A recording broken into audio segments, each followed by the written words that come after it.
Going live on the gram.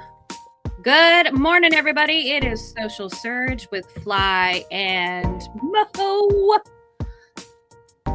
It is Thursday. I do feel like I've gotten an extra day in the week somehow, and then also lost a day. Yeah, it's I don't know. It's been, I always hate like when we have holidays on like a Monday, because it's just like everything's kind of off. Because like I'm never not like working, right? So it's not like I actually have the day off, but you know, whatever. It's fine. This is fine. We're all fine. This is fine. We're all fine. Good morning, Regalata Real Estate. Thanks for joining us over on the gram, fam.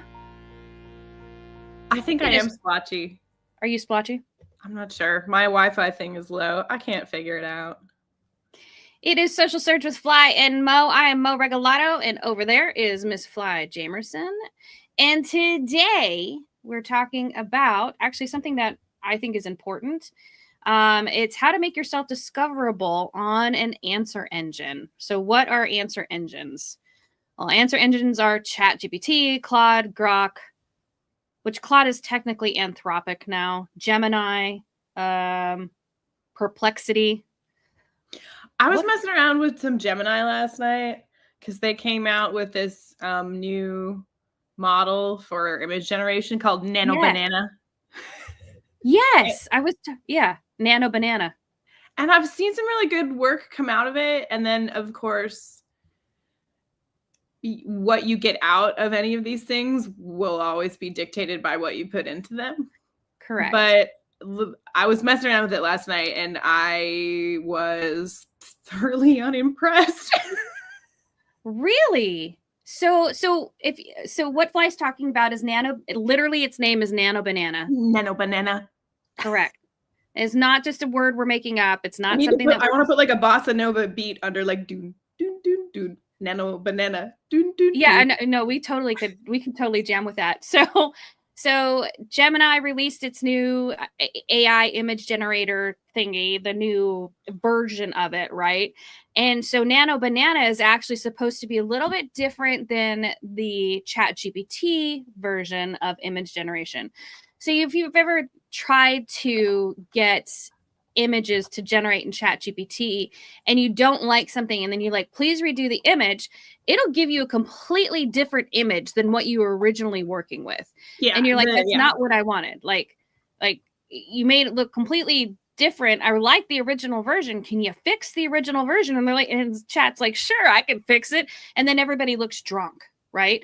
And then the next iteration looks like somebody's had a really bad acid trip and everybody's faces are melting. Like, it's bad. You have to wonder, what is it sampling? You know what I mean? And Jason, my husband, and I get into a lot of conversations specifically about visual generative tools. And not just the LLMs, you know, what we're supposed to be talking about in terms of answer engines and how to show up in them. However, I would love to actually sit down with him and get him to contextualize and sort of unpack some of these tools for us, because that's what he does for a living. He's a professor of digital media arts and engineering and does all kinds of crazy digital twinning stuff for some pretty big companies associated with the university.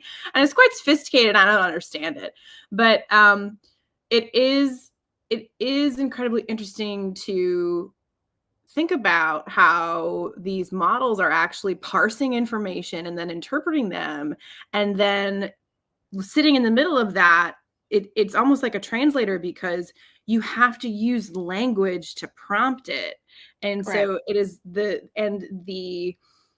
definitiveness of like the meaning of words that you give to the machine are like totally 100% up to interpretation. That is based on information that it is crowdsourcing from all parts of the internet and other things that we don't really understand. But so, yeah, the ChatGPT's image generation has gotten quite sophisticated as well, but and so it's interesting to me, you know, like I really wonder if some of the tools like, you know, Claude and some other things, like if they'll ever really have that as a part of that. It's not really a part of their platform. Claude is very focused on language, and Perplexity is really a research tool.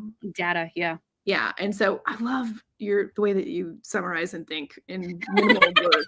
Also, just like Thanks for that. Anyway, good morning, Marcy Moneypenny and Dwayne. Our LinkedIn fam's joining us this morning. We are talking about language models, learning language models, LLMs, not to be confused with MLMs.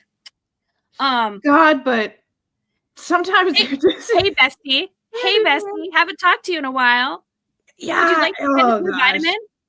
Anyway, okay. That really do.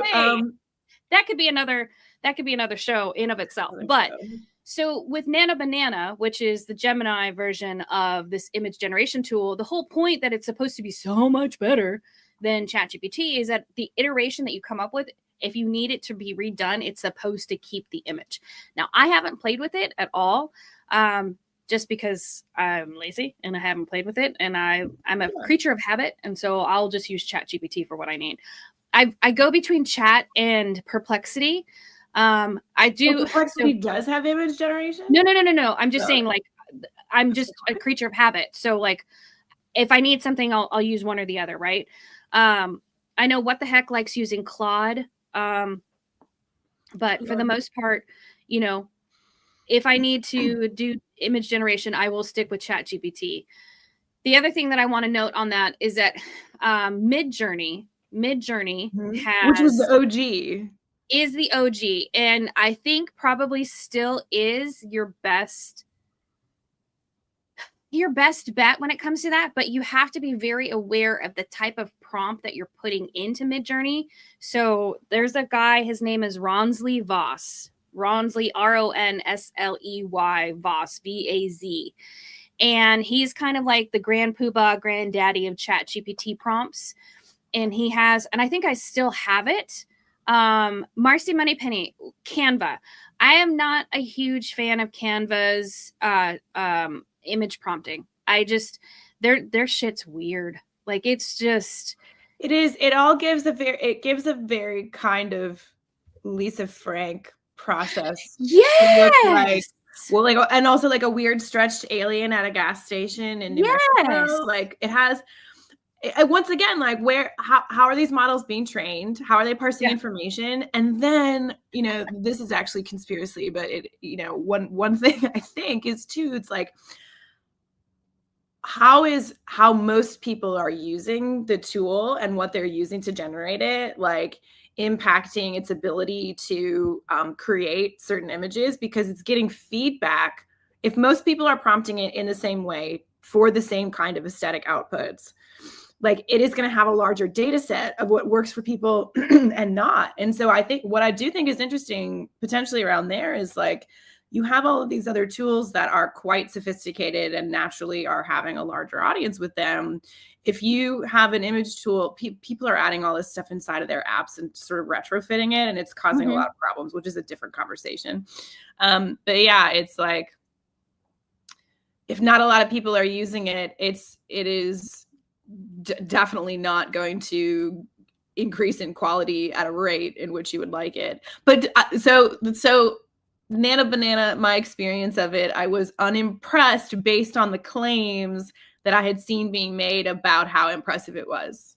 Right. And a part of that, and I also just feel like a butt for saying that at all, because I'm like, what do you mean that you're unimpressed with the amazing technological advancement that you had? You know what I mean? But it's like, and I read recently too, and this is mind-boggling to me.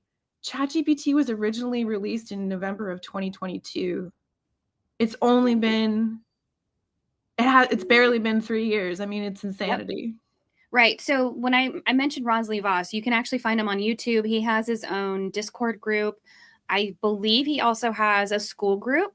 Yeah, Ronsley does a lot of stuff with prompting. He also is a prolific podcaster. And so he actually created, this is getting way off topic. He's Australian. Yeah, he created a prompt generator. So you could actually put all of your stuff into like a Google Doc, and then it would generate a prompt for you, and then you would take that prompt and throw it into whatever GPT you were using, or, you know, whatever language model you were using, and you got really good stuff. And it was also great for those Midjourney prompts where you're like, hey, I'm trying to get a photorealistic version of this, a woman sitting on the beach with an umbrella, hair brown, whatever. And so you would put that stuff in there, then it would create the prompt for you. You would take that. Now, granted, prompts now, I don't think we look at prompt engineering as much as we used to. I don't think we think about it as much as we need to continue to do that always. People are getting, including myself, extremely lazy in their prompting. Yeah. No. Yeah. Yeah. And I mean, obviously your GPT is going to work based off of how you have trained it, right? So that's why I got lazy. Yeah, same. So we are talking about answer engines and how you can show up there, right? So what are answer engines? They're AI-driven platforms where people ask questions. So think ChatGPT, Perplexity, Claude, GROK, Gemini. I'm sure there's others that I probably am missing. I think. Don't worry about them. If this is news to you, just look at one of those. Right. Don't worry about the tertiary ones. It's not right. And just as a side note, GROK right now is free to anybody who wants to use it, but you have a limited number of queries that you can make on a daily basis. So your answer engines, unlike Google, they don't spit out just links. They summarize and then synthesize those answers so that you actually have more information. And then if it's good, like I like Perplexity for this because Perplexity will give you the link as to where it pulled that information from. So why is this important? So being cited or referenced in these answers gives you authority and discovery. So for example, we have talked about this before, but if you are new here, Bob Knackle emailed me and said that he had just gotten a $50 listing, a $50 million listing, $50 million listing because the person went to Perplexity and put in who is the best land sales broker in New York City or development land. It was something like that. And Bob popped up. Number one, boom, boom, boom, boom, boom, boom. Bob Knackle, his name, no other company, no other, big brokerage firm was mentioned. Well, actually, technically that's a lie. They were mentioned. They were just like 5th, 6th, 7th, and 8th down the list. So he emails me and I text him back and I was like, bullshit. This did not happen. And he calls me and he goes, it did happen. Because I was I'm sorry. I'm imagining Bob like picking up the phone and calling you and be like, Mo, it did happen. Well, I'm on the phone with him and I'm doing this search, right? And there it pops up. Like it blew my mind. And then, so it makes this, I love this. So then that's kind of where it made me realize this is huge, right? Because of all of the groundwork that we've done with him over the last 2.5 years. And it's not just me, right? So BK also works with Ed Winslow and do proof stacking, right? And so it's this continuous thing. And the way that I explain how Ed does his work is if we look at Starlink, right? And we think about all the satellites out there that are creating a web around the globe for internet access. That's kind of what Ed does, but at a very hyper local level, right? At one point, yeah. Sorry, at one point, my daughter, when she was younger, maybe like 3, she was like, "What is the web?" Like she heard me talking about it, and she was like, "I don't have like." Her only point of reference, like she thought my computer was full of spiders or something. I don't know. Anyway, it's getting to be spooky season. It's going to be so exciting. So, but yes. Yeah. So, but now that all of that groundwork has been laid, when somebody makes a query in any of the answer engines, that shit pops up, right?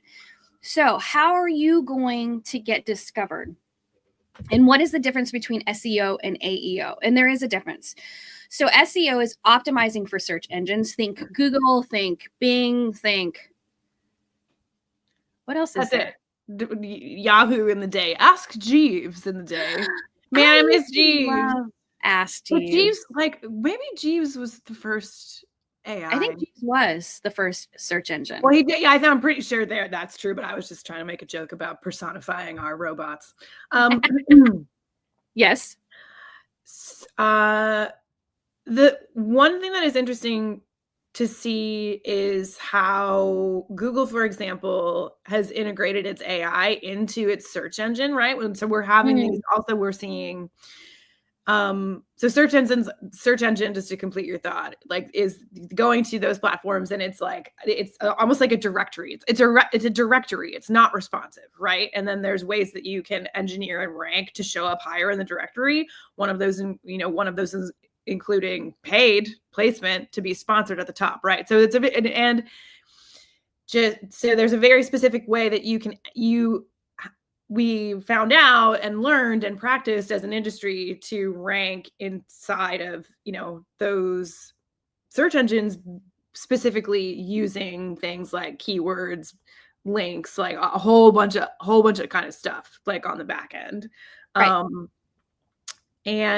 But what's interesting now is to see, which is different about being inside of the answer engines, but like on the search pages, they have moved all that stuff down. And so you're often coming in underneath an AI generated response. Now that AI response is interesting, especially on Google, because it will, and this is how the answer engines work, on the siloed platforms, but it will show you the source of where it's pulling that from. But then it'll also give you like the breakdown. So you're not actually reading all those sources. And so the typical like click throughs that people were trying to get to, get traffic, get leads, get conversions, get data, all this kinds of stuff. It was just like gutted. It was gutted completely. Yeah.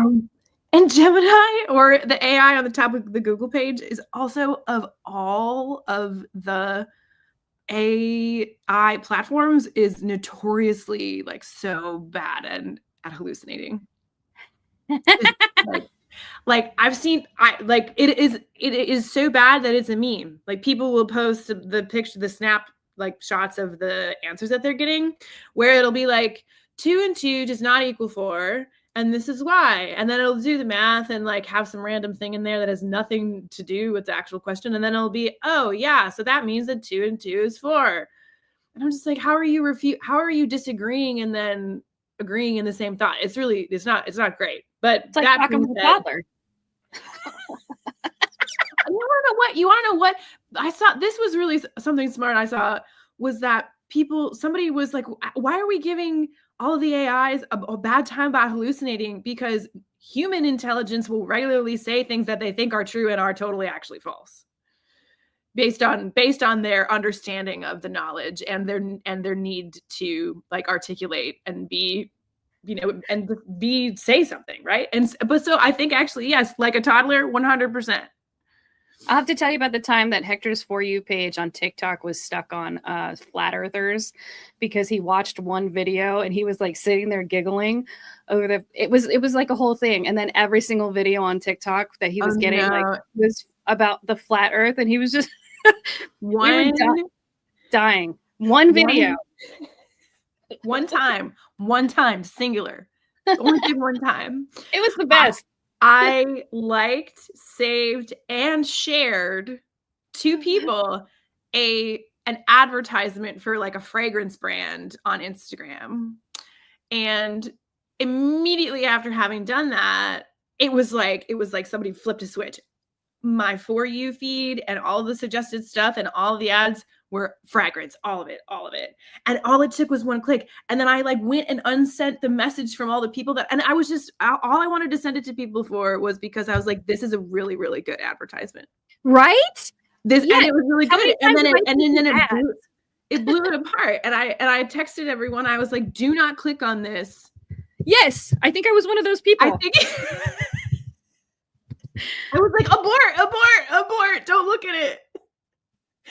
But it was really good. So James is joining us over on the gram. He says, can't wait to see y'all next week. Agreed. Can't wait to see you.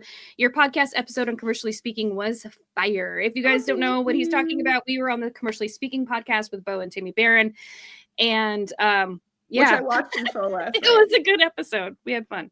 And then Salinas y Punto has joined us over on the Gram Fan. Thank you for being there. We appreciate you. But we are actually talking about answer engine optimization and what it means for you and what's different between SEO and AEO. So SEO is very technical, right? SEO is a lot of backlinks. It's a lot of code. It's a lot of keywords, right? Where AEO is natural language. It's context, clarity, authority, whatever it is in your niche. So for example, instead of looking for CRE marketing firm or even UCS, like even best, no, I don't want to say that. So like CRE broker Dallas, then it would be who are the Jesus, stop it. Every time I say CRE, it thinks I'm saying. But you clearly were speaking a search term. Oh my word. Okay. She's trying to help. She's just trying to help. Why do you ever yell at her? Just like shut up. So then it's the answer engine is who are the top CRE brokers in Dallas, right? So that's what you're going to be looking for. The answer engines don't just want the data. They want the confidence that you are the correct source. And how do you do that? It's by consistently putting out content that is AEO optimized, right? And not just SEO optimized, but AEO optimized. So how do you optimize for the answer engines? This is great. And this is what we see a lot of people fail to do. They fail to publish clear, authoritative content, right? So what does that mean? That's your blogs, that's your FAQs, that's your LinkedIn posts, that's your industry insights, that's your market reports. This is your white papers on your website, right? There's all of this stuff we talk about the touch points, right? Like there's so many touch points that you should have, not just with your social media, not with just your website, not with just with your email marketing. And yes, all of that is part of the ecosystem that should be part of your marketing engine, not just social. You're on fire. So you actually need to have all these pieces into place, because what's going to happen is you send out that email. So, okay, say you write a banger of a LinkedIn article, right? And so in your monthly newsletter, I said banger. I love banger. I love that you said that. And then also I'm just like, how did I get to this moment on Thursday, September 4th at 8:24 a.m. when we're talking about, I wrote this banger of a LinkedIn article. Like, what happened? We have a comment from YouTube. We have Stefan who says, you have to take into account that answer engines, when they choose to ground their answers in search. Yes, it is still SEO. You're just trying to get the AI. Yes. Yep. To trust you instead of a person. This is true. I love that mindset. Yeah. That's interesting. And again, like on the topic of how intelligences are actually formed, isn't that the same thing that you have to do with people? You have to establish trust. I love how you're thinking about that, Stefan. Love it. It is. No, it's very true. There's still SEO elements to that.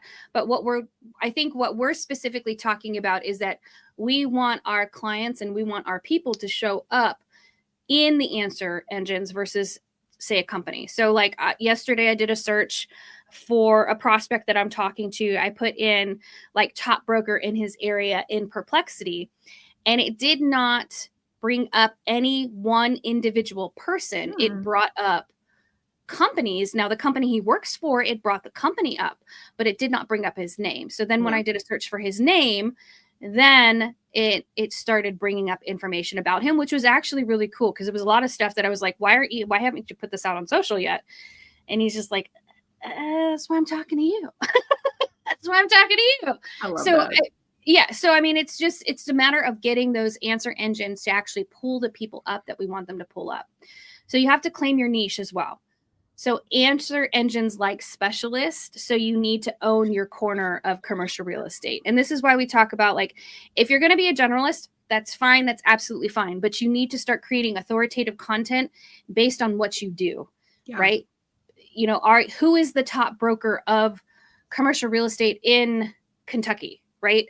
Whatever it is, you need to be answering those questions. Your structured data when you're creating this helps, which is probably why you see a lot of listicles happening. I'm a big fan of lists. I write in lists all the time. I've talked about this before. It's from my radio days where I created, when I would do my spot blocks, I would have very specific things. I would have it's based on just a paragraph formula, right? But it's literally, here's my opening statement, here are my 3 points. And when I'm talking about points, it's all I would do is I put a bullet point and then like a word or a phrase that would remind me what I was trying to say. And then I would have my conclusion or how I'd get the hell out of that, whether it was to make the other person think or make them call in. It's a call to action, right? Like you just don't want to leave your audience hanging, which there's a lot of people in radio that weren't trained properly that did that.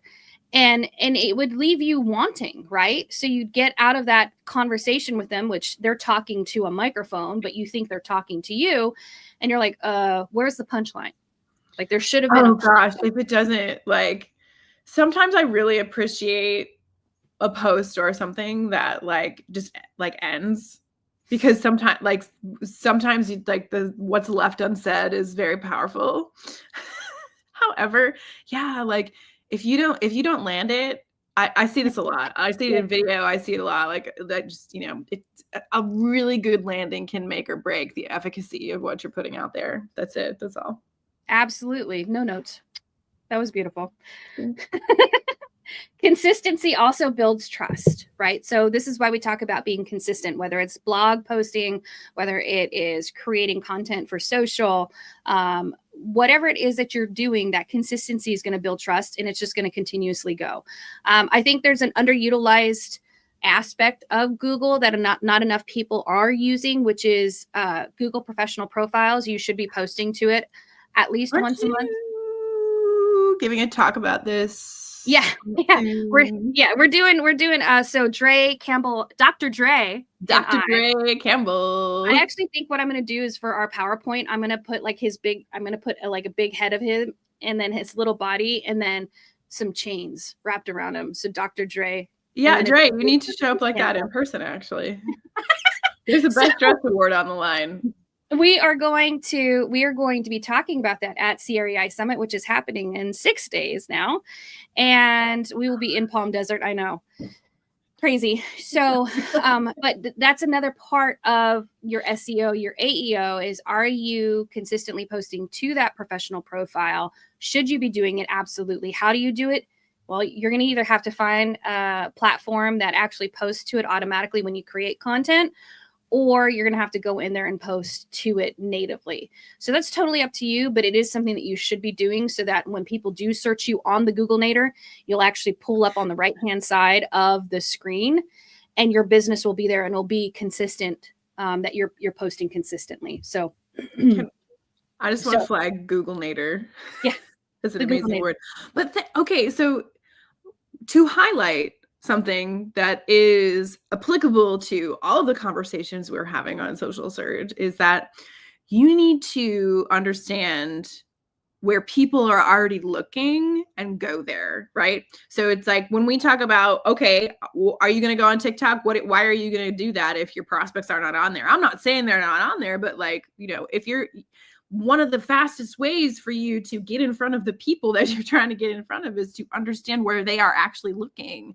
And so Google My Business is a huge boon for people because like that is where people go, and like, it's already in there. It's in their maps. It's all the stuff. It's everywhere, right? And they're going there all the time. So it's a recognizable format, and you're getting put right up there at the spotlight. What is interesting for me about something like Perplexity is I do wonder about how many people are actually using that tool, because that to me is still a tool. Like if I can, and it's going to vary from like audience to audience and market to market, but like I 100% had no doubt that if I went out to speak with people in Louisiana in this market, that Perplexity is not even on their radar at all. And so it's like, which is not to say that it's not important to think about how you should be ranking there, because these tools are only going to increase in popularity and accessibility and efficacy, right? But it is like, I do encourage people to try to always bring it back to understanding how the people they're trying to reach are actually interacting with some of these platforms. Yeah, that's a fabulous point, because if the majority of your audience, and this could be like, I mean, honestly, you and I could do a poll about this, like what language learning model do you use most? Is it ChatGPT? Is it GROK? Like, I know the guys that are on X, they freaking use GROK all the time. Like, GROK is their main cheese. I don't use GROK. I use now. We're coming up on time, but I will say that I do love like some of this bullshit that shows up on my feed, and then I'll see like the person put at GROK, what is this? And I will click on those answers to see what GROK comes up with. Right? GROK is a yeah. I mean, and also too, like GROK, we'll talk about this at some point too. GROK has caused some crazy drama with like tagging people and some of the viral prompts and all this kind of stuff. I mean, it's giving crazy email chains and copy and paste Facebook posts like from the golden era of the internet at the rise of the 21st century, right? Like, yes. Yes. So yeah, GROK, yeah, it's, you know, but again, there are a lot of people on X who are lurking, who are not unserious investors. Correct. Right. So there's something to be said that you want to start appearing on those search engines or those answer engines as well. So here's a real quick workflow that I actually just used this yesterday. So it was to help. I was thinking for this client, one of the clients that I'm working with, I went to answer well, technically I started in chat. And I said, this is my client. This is what he does. This is the area that he works in. What are some of the search terms that I should use and answer the public to get so you go to answer the public to get like how much somebody is, like how often that search term has been used, right? And it'll give you a score of how many times, like if it's super popular, if it's not popular, right?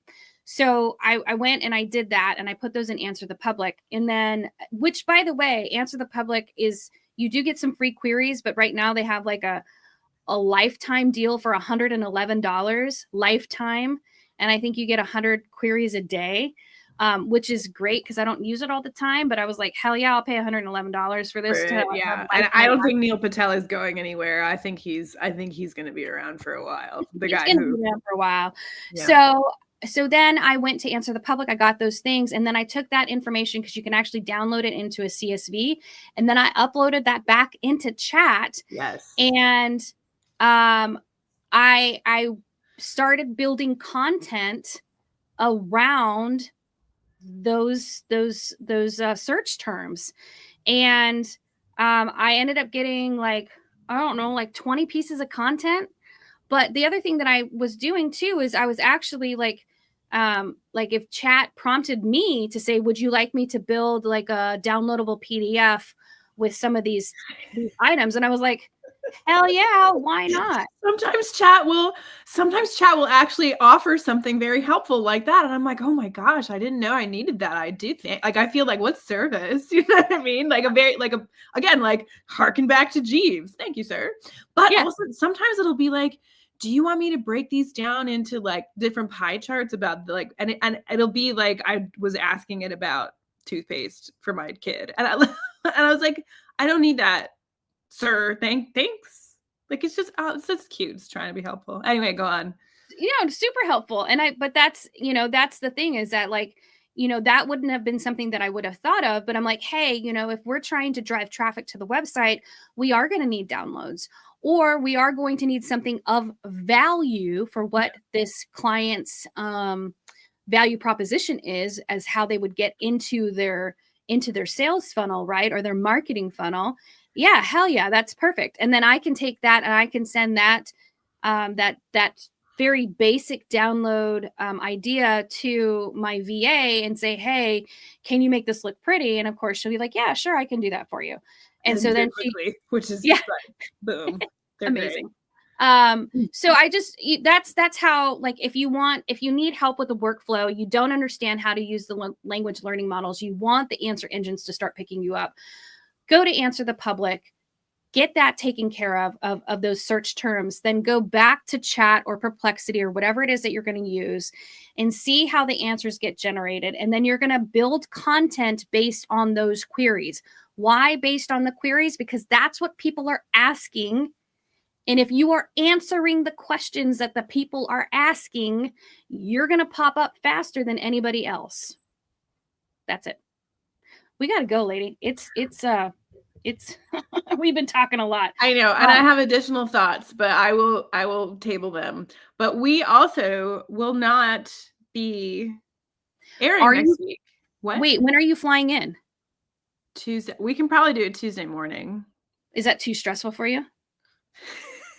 I'm not just like I'm already stressed. I'm already stressed, but it's fine. Like I can do Tuesday morning because I don't fly out until the evening.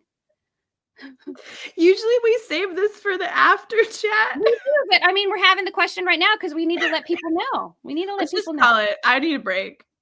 Okay. We're not going to be live next week, y'all. We will not be live next week, but you will probably see us. Actually, not a vacation at all. It will be nice. You will probably see us all over the interwebs as we share our experiences at CREI Summit. I do not believe that tickets are available. However, you could contact Ken Ashley if you've heard us talk about it and you're like, oh, I really need to be in Palm Desert. Because, you know, honestly, you do. And I can't wait to ask some of these questions to all of the people, especially Friday when we're going to be talking to people from Google and they're going to be talking about AI. I'm going to have a shit ton of questions. I can guarantee you that. Robin, we will see you next week. I can't wait. So we will not be available next week, Tuesday or Thursday, because we will be in Palm Desert. However, if you want to connect with us online, you can find us on all the social platforms, just about, as well as connect with us at school, our school group, Social Mastery VIP, where we talk about the whole marketing ecosystem. We would love to have you there and come and join us. We are just as unhinged and feral there as we are here. All right, everybody. What? I said nothing. Let's go. Everybody have a great day, and we shall see you in a week. Bye.